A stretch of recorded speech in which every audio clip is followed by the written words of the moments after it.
สบายดีพ่อแม่พี่น้องเนาะวันนี้พามาเบิ่งบรรยากาศหมู่บ้านแห่งหนึ่งอยู่จอมดอยเนาะอ๋อคุณเป็นหมู่บ้านที่สวยงามขนาดเลยตั้งอยู่จอมดอยเนาะเป็นหมู่บ้านที่กว้างและก็ใหญ่พร้อมสบานอยู่นี่ก็ปลูกข้าวนี่ไร่เลยเห็ดไทยข้าวนี่ไร่ไทยไร่บานเนาะตอนนี้ก็ขึ้นมาทางจอมดอยฝักพี่เนาะจะมีเฮือนหลังหนึ่งอยู่สุดท้ายของหมู่บ้านเลย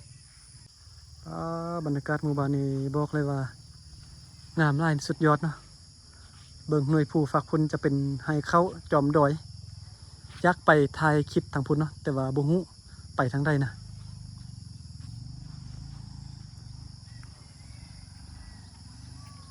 ป้าโธ่สวยงามขนาดบ้านนี่นะเส้นทางรถก็ดีเนาะมาฮอดมาถึงสะดวกสบาย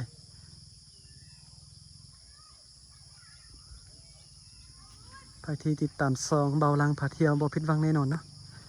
พาเดินเที่ยวชมบรรยากาศวิถีชีวิตเงินสารบ้านซองอยู่ดอยธรรมศาสตร์เมืองลาวเนาะ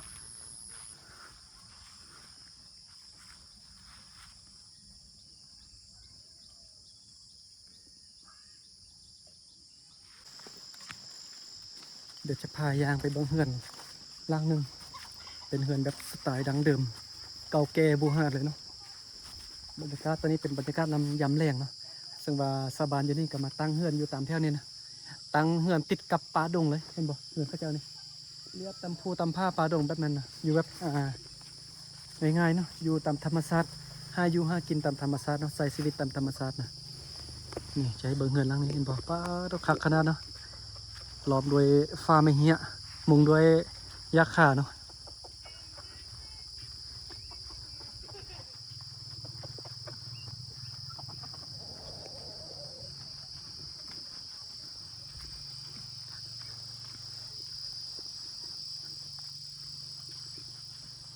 ออกแบบเงินนี่คือกันหมดอยู่กองตารางก็จะมีฟืนที่สะบันเปมาที่ไฮที่ส่วนยำแรงเปมาเทือละเล็กเทือละน้อยเอามาไว้ใส่ดังฟืนนึ่งเข้าวคั่วกินเนาะบ่ได้ใส่เตาแก๊สในการดังไฟนึ่งเข้าวคั่วกินนะจะใส่ฟืนเนาะขึ้นไปดอยไปเที่ยวอยู่ดอยเบิ่งพาไปที่ชีวิตนี่อยู่ดอยส่วนใหญ่มีแต่ผู้เฒ่าผู้แก่แล้วก็เด็กน้อยเนาะที่ว่าอยู่เฮือนเวลาตอนช่วยนะ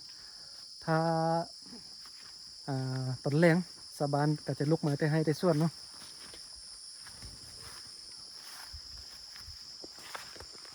เบิ่งเฮือนก็จะอยู่ตามสั้นผู้แบบนี้อยู่กระจายไปบ่มีหลักหัวขั้นสายแดนหลังจากในเมืองเนาะอยู่ในเมืองแบ่งดินแบ่งแดนกัน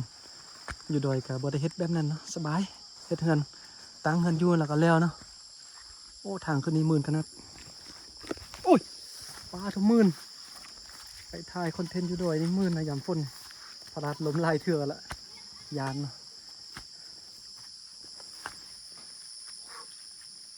ขึ้นมานี่บรรยากาศคักเงินล่างนี้นะนี่สมวิวพร้อมนะเอาเด็กน้อยอัดประตูแล้วเด็กน้อยนี่โอ้อยู่ระเบียงนี่คักขนาดเนาะแต่งมาเท่าแต่งมา